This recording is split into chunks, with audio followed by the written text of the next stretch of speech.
Anda sedang mendengar podcast Kasih Lensa Keluarga, ruang santai tapi penuh isi tempat kita bincang tentang kesihatan, kehidupan dan inspirasi.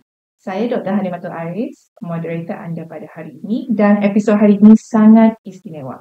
Bersama kita pada hari ini adalah tokoh yang tidak asing lagi dalam dunia perubatan, khususnya dalam perubatan reproduktif, Datuk Dr. Hamid Arshad. Welcome Prof hari ini. Thank you sangat dapat bersama kita pada podcast kita pada hari ini.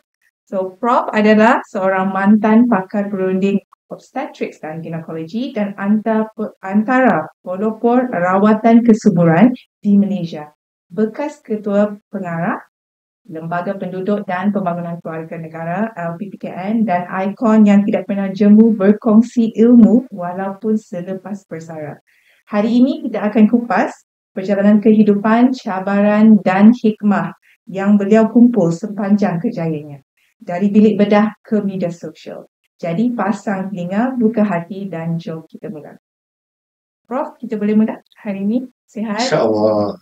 Ya, sihat badan. Alhamdulillah. Tapi cuma kaki dengan tangan itu sikit ada masalah. Kita sangat bertuahlah dan menghargai Prof dapat sumbangkan masa hari ini bersama kita. Mungkin kita boleh mula dengan cerita dulu-dulu, cerita awal ya. Macam mana sebenarnya Prof boleh menceburkan diri dalam bidang perubatan reproduktif dari sebagai seorang pegawai perubatan sehingga menjadi seorang pakar reproduktif yang memang dikenali dalam dunia fertility. Maybe Prof boleh kongsikan macam mana perjalanan itu. Alhamdulillah. Ini semua ni mungkin takdir Allah kan ya. Jadi kita berusaha saya ni budak kampung. Apa kita boleh kata ya. Jadi nasib baik saya itu dapat masuk military college. Jadi military college tu adalah alhamdulillah prestasi saya dalam sains LO. Mula-mula saya fikir dia masuk kalau masa tu ada apa lower six upper six ya. Saya fikir nak jadi petani lah, orang kampung. Tapi doktor guru saya kata jadi doktor. Itu jadi pasal saya punya HSC result bagus, one of the best ya. So saya masuk straight first year, tak ada pre-medical. Dan sebab itu guru saya dekat Universiti Melaya. Ini semuanya baru masa tu baru buka medical faculty. Saya masuk batch kedua. Banyak masuk pre-medical bagi 6 tahun jadi doktor. Saya masuk terus because of my result. Jadi first year jadi alhamdulillah first year pun dapat distinction anatomy. Jadi dah qualify masuk tahun 65, keluar tahun 70 ya. Jadi ada antara doktor Melayu yang kurang yang sedikit masa tu. Pasal contoh kelas saya tu ada 80 orang. Tak saja Melayu. Ya, jadi Dr. Mahmud, Profesor Mahmud, Zaini, Dr. Zaini, Profesor Suwani. Kita 4 orang saya, yang 4 orang. Jadi saya waktu buat housemanship dekat Melaka setahun. Lepas habis housemanship, saya kerja kat Muar kampung saya. 2 tahun. Dulu masa tu, yang isteri saya guru. Kita dua-dua orang Muar. Kita fikir, tengok kat situ GP ataupun practitioner doing very well. Kata GP kita boleh jadi kaya. Kita kira tu. Lepas tu baru tak sempat 2 tahun dapat panggilan daripada UKM. Masa tu UKM nak buat medical faculty. Pasal dia kata kurang sekat orang Melayu nak jadi doktor. Yang jadi doktor tu kan. So nak buat faculty. Jadi dia panggil Dr. Amir Abbas tentu dia dekan. Panggil. Datanglah jadi training. So saya jadi training. Lepas tu yalah okey lah saya ambil sendiri. Pasal bila saya dekat Muar tu, saya minat saya ONG juga. Masa tu doktor tu galakkan doktor Cina lah dia galakkan saya untuk buat ONG. Jadi bila dia orang panggil UKM, so kan jadi trainee lecturer ni bidang apa dia kata kita kurang pre-medical yang pure medical macam pathology ke semacam. Saya tak mahu, saya minat ONG. So saya jadi ambil part 1 MRCOG seni study. Ambil 2 minggu cuti pergi Singapore periksa. Alhamdulillah pas part 1. Itu jadi terus jadi adalah di Kuala Lumpur, then buat training, lepas tu dihantar ke Southampton 2 tahun Southampton. untuk nak habiskan waktu masuk Southampton ya. So itulah kat situ saya ialah bidang obstetrik saya punya operation tu terlaju sangat. Jadi kadang dipanggil dia Malaysian Wizard. Oh, Malaysian Wizard. like those apa tu Harry Potter macam tu. Laju sangat dia kata. Laju sangat. Kadang terpaksa pasal apa? Kadang lah kita stress kan. Yes. Kita terpaksa laju lah. Jadi siap dalam 10 minit. Jadi ini 2 kes setengah jam dah habis. Jadi itulah dipanggil. Jadi tapi saya walaupun ialah ada dalam surgical dia ada sikit kebakaran dan juga kebolehan itu. Tapi saya tengok saya punya salah satu kesempatan saya bidang fertility. So dari saya ikut dia tengok fertility juga.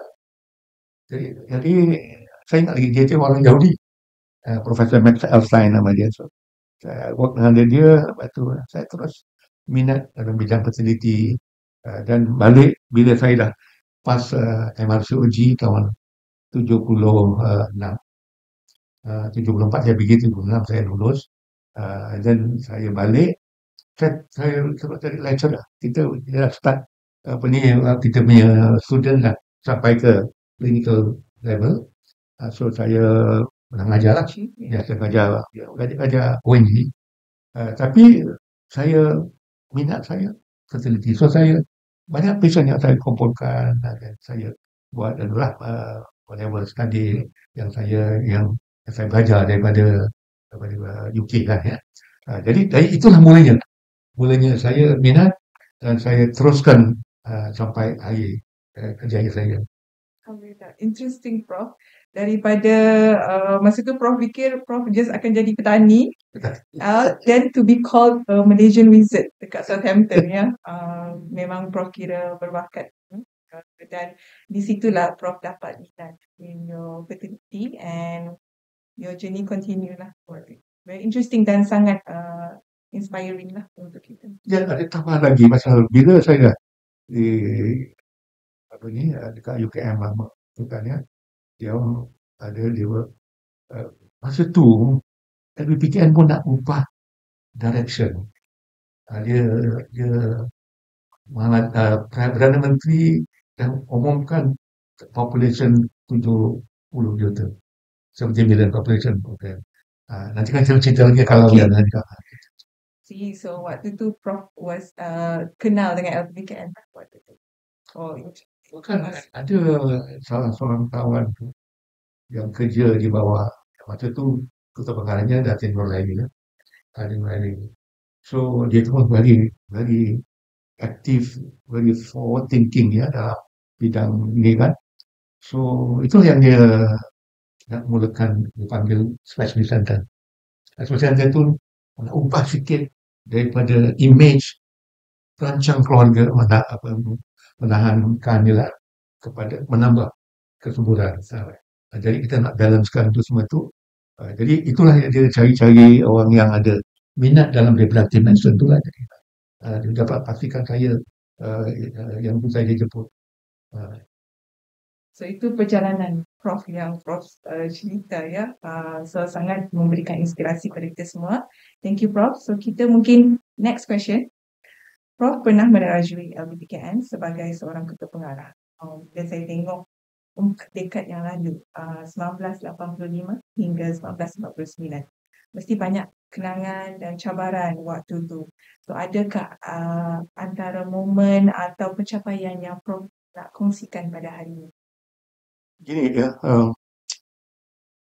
saya sebelum jadi ketua pengarah, iaitu tahun 1985 hingga 1989, saya dah masuk LPKN akhir tahun 79 ya, dipinjamkan daripada UKM kepada LPKN ya. Waktu itu LPKN lagi. Masa itulah yang kata dia ya, dia nak ubah daripada image perancang kepada pembangunan keluarga. Jadi itu saya ditugaskan untuk merajui pusat kepakaran. Ya. Masa tu Deputy Medicine masih jauh lagi ke belakang dari segi ilmu dan dia punya teknologi. Ya. So, jadi saya nak mulakan klinik tu dekat satu klinik di Hospital Bersalin dekat belakang tu. Jadi kita saya ingat lagi ada dua sister, Zainab dengan siapa lagi dia bantu saya lah. Dia mula kat situ. Lama-lama kita dapat bangunan across the road tu dekat Jalan Tembulong. Bangunan kerajaan, satu rumah kerajaan.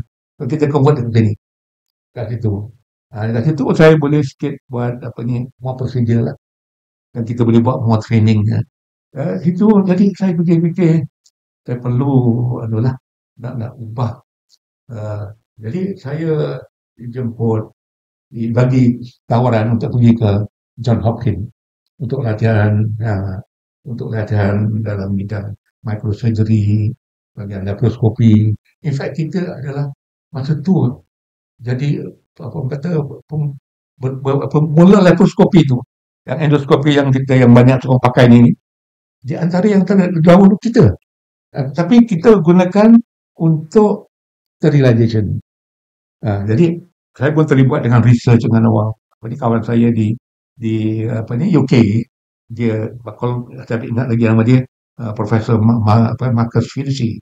Dia develop satu clip.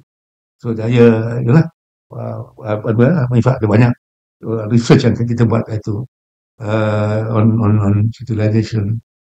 Dan at the same time saya dapat bantuan daripada John Hopkins, dia panggil JPIGO. JPIGO ni adalah satu badan di Amerika yang bagi latihan dan juga alat laparoskopi. Tapi tujuan tu masa tu sterilization. Masa tu ya. Of course, lepas tu berkembang lain dengan. Jadi saya ialah salah satu yang saya kenang adalah memberi latihan bagi doktor dan supply itu dalam laparoskopi. Itu satu besar ya. Kedua, saya kerja dengan College of GP, Royal College of GP sebenarnya. Dr. I think Siva Kumar sama dia. Kita join, kita buat satu kursus diploma. Diploma yang kita panggil Diploma of Family Medicine. Yang banyak GP yang juga. Jadi bertahun-tahun lah kita buat diploma untuk GP dilatih dalam bidang diklat medicine ni kan. So itulah satu kejayaan juga ya. And then kita fertility clinic ni kita pun kembangkan banyak respon elok dan kita pindah ke Batu Kompleks. Kawasan besar lagi dan kita ada OT. Pindah.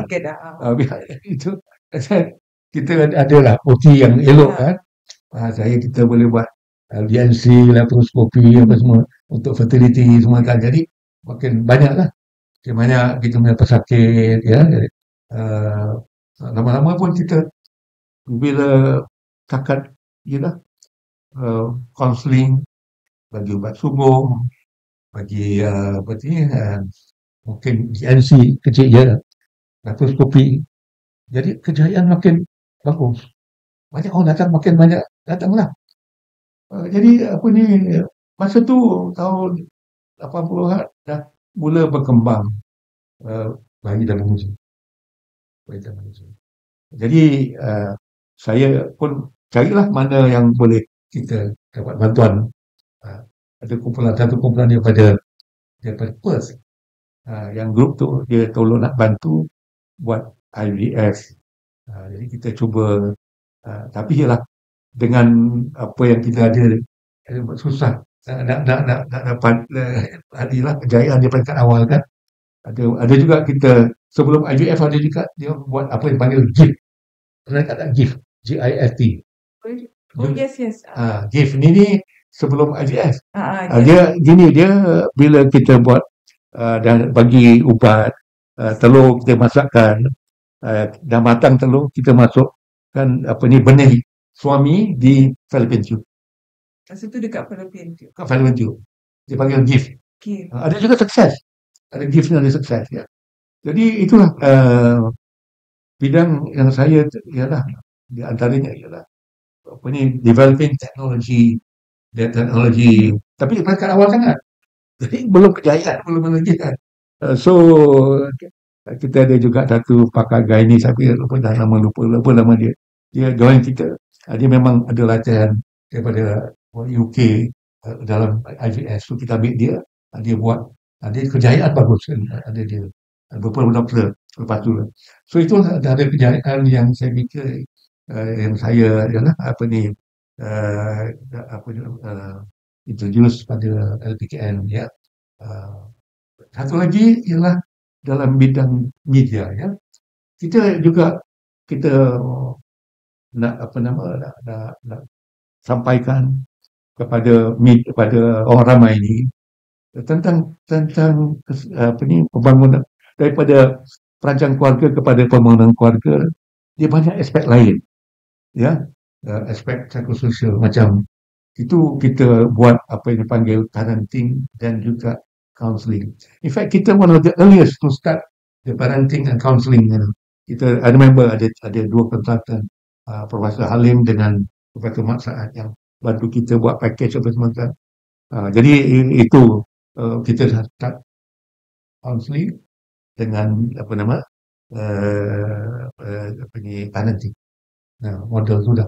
Jadi kita dah masuk tu kita dah start. And then untuk kata nak bagi lagi pada orang ramai tahu tentang ni, kita start satu majalah Timang. Timang. Nama dia Timang. Timang. Majalah tu kalau kita asal banyak dalam manusia, jadi majalah Timang. Majalah Timang tu kita macam privatize. So ada yang dia tu kita bagi material saja, ada publisher, dia jual. Kedua, satu lagi ya, dari segi ilmiah, saya juga terbitkan satu majalah research lah. We call it Journal of Reproductive Medicine. Jadi itu untuk makalah-makalah research masa tu Dr. Siti dan Nur Lasria, Dr. Jaafar, semua saintis lah. Dengan kita banyak buat collaboration dengan lain-lain, IMR lah, UKM. Jadi kita dapat material untuk kita publish. Itulah perkara yang saya ingat betul. Yeah.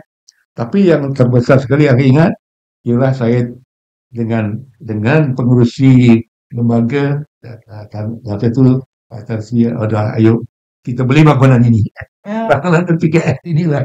Kita duduk hari ini.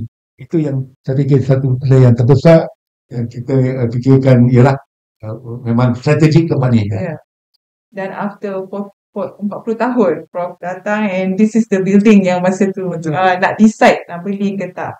Kalau kita tengok kalau kita dengar apa yang Prof share, teringat something yang I heard before is the first step is always the hardest. Langkah pertama adalah kadang-kadang langkah yang tersukar.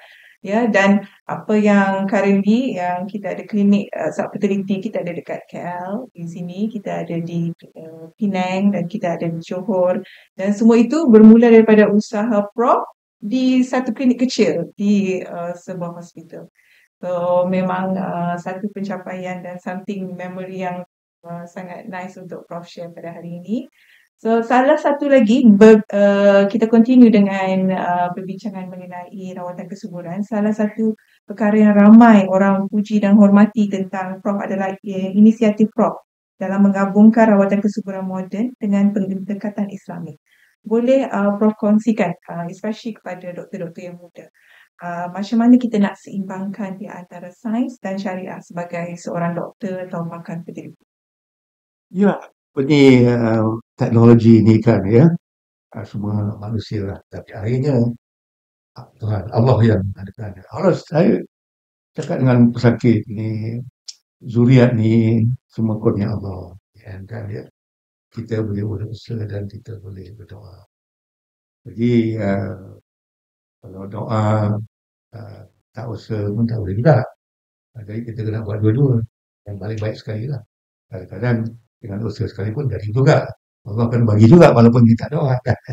Tapi saya kalau combine dua-dua tu memang sebaiknya pasal semua tu kalau kita kaji ialah zuriat, ialah anak yang kita nak timang tu memang apa ni semua ditentukan oleh Allah. Malah benda tu dah ada dalam Lauh Mahfuz dah tulis lah. Cuma kita nak usaha saja ya. Jadi masa tu kebanyakan ialah kalau kita tengok doctrine secular, masa ialah amalan biasalah macam tu kalau orang berilmu kan. Jadi kebanyakan bukan Islam. Orang Islam boleh kira berapa orang je lah. Masa saya jadi pakar tu boleh hitung berapa orang doktor pakar lain. 1, 2, 3 je. Tak banyak. Jadi itulah kita atas kesedaran. Saya pun background pun bapa saya bila kampung dia ada sikit lah agama, ada sikit lah agama kan. Jadi jadi itu ialah jadi asas ya bila kita ada sikit ilmu agama, kita yakin bahawa ialah zuriat ni adalah kurniaan Allah dan semua kejadian tanpa izin Allah tidak akan berjaya walaupun dibuat macam mana pun, teknologi macam mana pun ya, kalau tanpa izin Allah tidak akan jadi ya. So itulah jadi masa saya jadi ketua pengarah banyak exposure di TV. Dia selalu panggil TV 1, TV 3. Dia panggil untuk kesihatan wanita untuk apa. Saya ceritalah kalau nak ada apa ni, kalau nak mengandung, kalau masuk period, ada baca selawat banyak-banyak kata dia. Bukan kalau kita tak boleh baca Quran, tak ada apa lain, selawat, zikir, perkara lain supaya jangan datang penyakit. Pasal ialah penyakit ni kan jadi penyakit kan.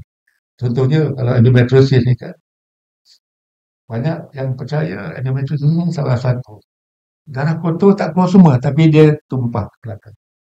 Retrograde dia retrograde menstruation. Itu jadi kalau period apa semua tu dia baca, kita boleh zikir, kita boleh selawat, itu salah satu yang saya beritahulah. Dan bila dia kata dah mengandung tu jangan lupa lah baca Fatihah 3 kul, ayat kursi selalu supaya janin tu terselamat sikit kata. Itu selalu saya adalah. Jadi lepas itu kalau beranak nanti banyak masa nak teran tu banyak subhanallah banyak. So tu nak baca subhanallah banyak. Jadi itulah benda-benda yang simple tu kadang-kadang orang tertarik lah kan dengan tu kan. Jadi so bila saya sambut pesakit apa dia bayi, saya azankan, saya komatkan. Lepas tu bagi pada. Jadi ini amal-amal macam ni dia simple tapi dia orang mudah tertarik dengan jadi of course sekarang ni ilmu anda makin meluas ya. Ustaz-ustaz banyak sangat yang cerita macam mana yang macam mana nak kendalikan kandungan, kehamilan, kelahiran ya, bayi tak naik lagi ya macam-macam lah ya yang dibuat. Betul Prof. Seperti yang Prof share dengan kita ni, saya rasa kadang-kadang fertility ni dia very scientific. Dan kadang-kadang mungkin kita as a doktor yang muda, kita lupa nak touch that area yang saya rasa dia spiritual. So dia kena holistic ya bila kita menengok seseorang pasangan, klien pasangan. Yes, I think seperti yang Prof cakapkan, amalan-amalan ni walaupun kecil tapi dia bermakna dengan pasangan-pasangan ni. I think itu adalah salah satu benda yang mereka ingat sampai sekarang, something yang connected dengan Prof, dengan mereka punya rawatan ya. So that's a good something yang I would take home and insyaAllah I will remember. Okay. Tapi sekarang ni, Prof, kita tengok semakin ramai pasangan, terutamanya golongan muda menghadapi cabaran untuk mendapatkan zuriat sendiri dengan TFR kita yang menurun, the trending yang kita tengok sekarang. Dari pendapat Prof, kacamata Prof, sebagai seorang pakar perunding yang mempunyai pengalaman yang luas, kenapa mungkin rawatan kesuburan ni Prof tengok in the future dia akan memainkan peranan yang lebih penting untuk di Malaysia? Jadi lah, semakin lama kesuburan akan menurun. Pasal apa? Pertama, orang perempuan yang paling penting sekali ya, dia educated. Zaman dulu orang perempuan dia tak educated, dia akil balik aja, kahwin. 12 tahun kahwin. Tak ada masalah, tak ada penyakit. Anak 12, 14 ada. In fact, isteri saya punya makcik dia sampai 17 anak. Jadi itu dari segi biologi ya. Maknanya belum ada gangguan lagi dalam peranakan dia. Tapi sekarang perempuan dah educated. Dia patut education, patut kerjaya pula. Kerjaya padu, dah kerjaya, dia ada pula nak kumpul duit lagi, nak beli rumah, nak beli kereta lah, nak tanggung, nak belajar kahwin, besar-besar kahwin, hotel yang mahal-mahal. Ya. Jadi, itu yang problem. Orang lelaki sekarang ni nanti susah. Dia, dari segi ekonomi, nak kahwin pun susah, pasal duitnya tak ada dia. Orang bayar, orang lelaki ni, dia sekarang pendidikan makin menurun. Kalau banyak perempuan, ada hebat lagi perempuan. Jadi, itulah saya dari segi ekonomi lah. Ya. Wah, sebenarnya dalam kajian biologi, the peak fertility is before 20, sebelum 20 umur, 20 tahun. 20 tahun, the peak fertility. Jadi, maknanya, dia masa itu masih kat universiti lagi. Belum lagi tadi. By time dia sempat nak kahwin, dah 30. Dah mungkin dah separuh, dia punya fertility dah turun. Dah 30, 40, dah tinggal 10%. Jadi itulah masalah umur kahwin ya, yang paling makin lambat. Itu yang satu kedua ialah bila dah punya waktu yang lambat kahwin tu, yang dia tak nak kahwin pun. Pasal dia dah independent. Dia kata susah lah komitmen ni kahwin. Itu yang problem dia facility semua tu. And then satu lagi nak bilangan nak kahwin kadang ditangguhkan. Pasal apa? Tangguhkan nak beranak. Pasal apa? Kadang-kadang yang kahwin PJJ banyak sekarang. Pajak pengkahwinan jarak jauh. Dia problem kan. Banyak kalau pasien kita yang kadang kata macam mana nak ni fertility isteri suku seperti saya juga sama. Jadi kadang-kadang kita bagi surat cuti tu datang ke klinik, kita bagi extra one day cuti kata dia dah jawab tanya. Sampai gitu sekali kita punya simpati pada dia kan. Kalau tak dia peluang uang lah. Dia bisa fertility dia. Jadi itu satu juga masalah kerja tu. Itu yang saya bikin, of course lain faktor perbandaran, orang duduk bandar, ada kampung semua dia banyak extended family system. Jadi dia orang boleh tolong, mak bapak kita boleh tolong kalau kita mengandung beranak semua. Sekarang jaga anak pun. Sekarang jaga anak pun dah beratus satu orang. Jadi semua ni ekonomi kami itu menyebabkan turunnya kesuburan dia. Itulah di antara perkara yang of course cara hidup pun dah berubah.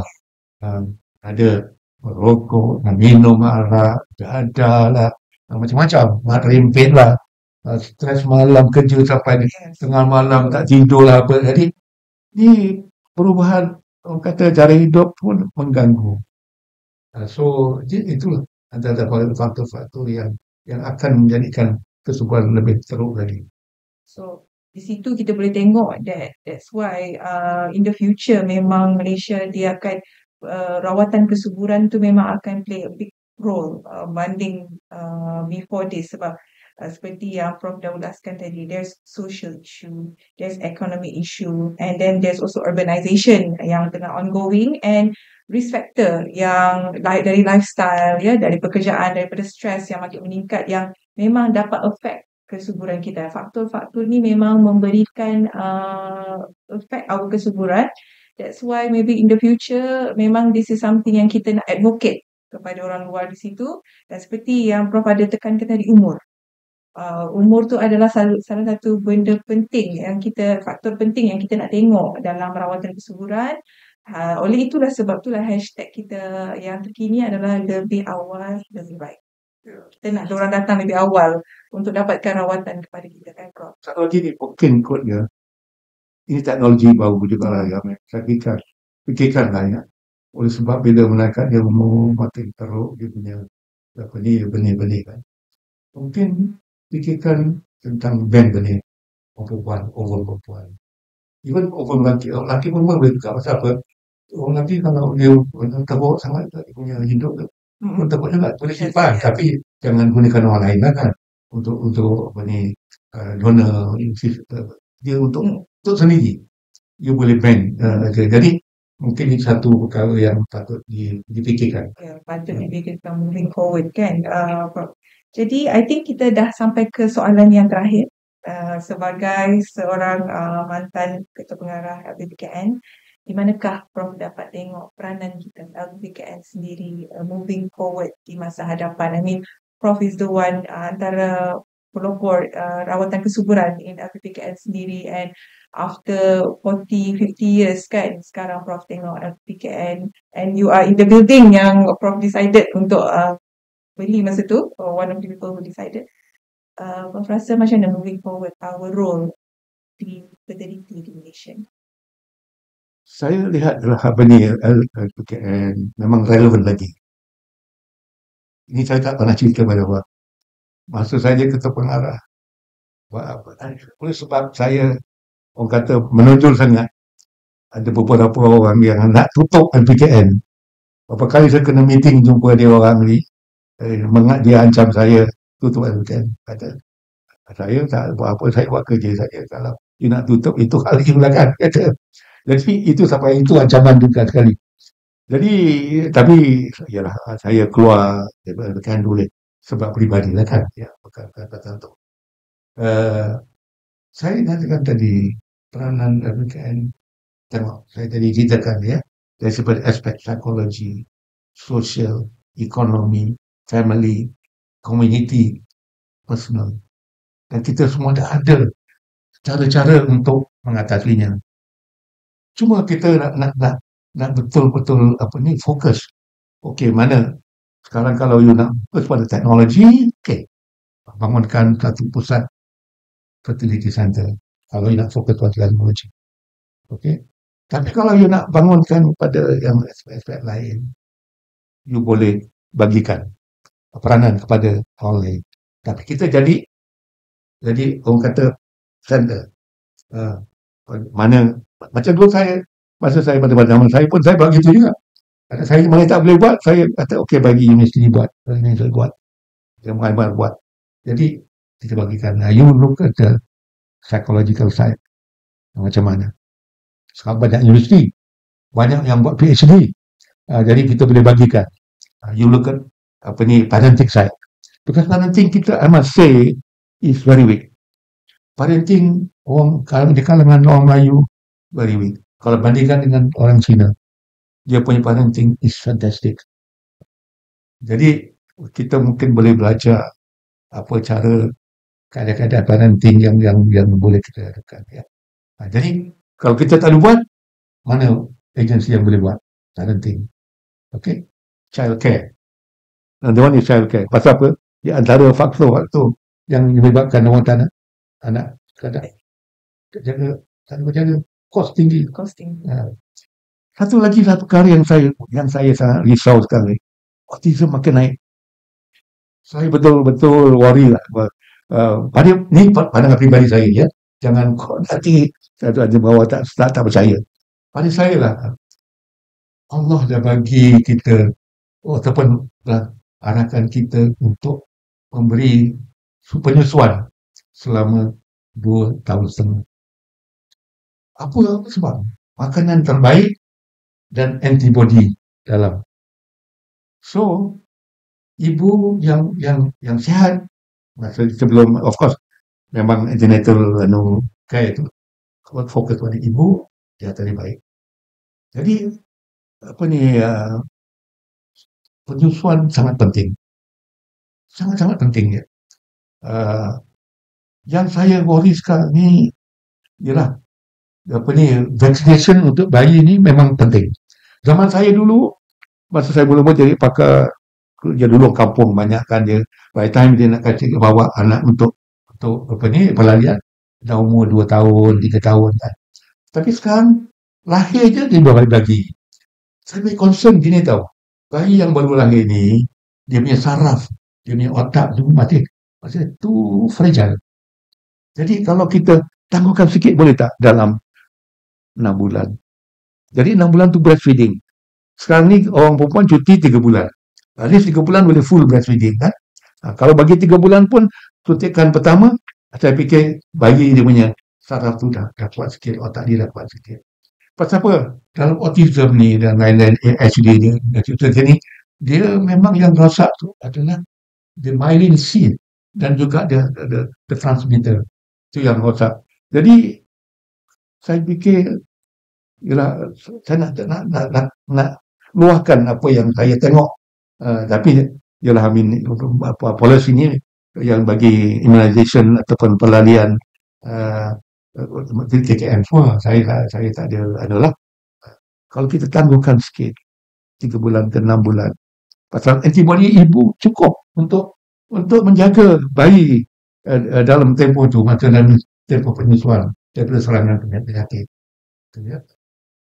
Okay, thank you Prof. So kita boleh tengok seperti yang Prof dah share, LPPKN moving forward kan, ada kita moving forward, especially kalau kita nak target on subfertility, kita pun tahu insyaAllah soon kita akan mula gerak kerja untuk set kepakaran kita.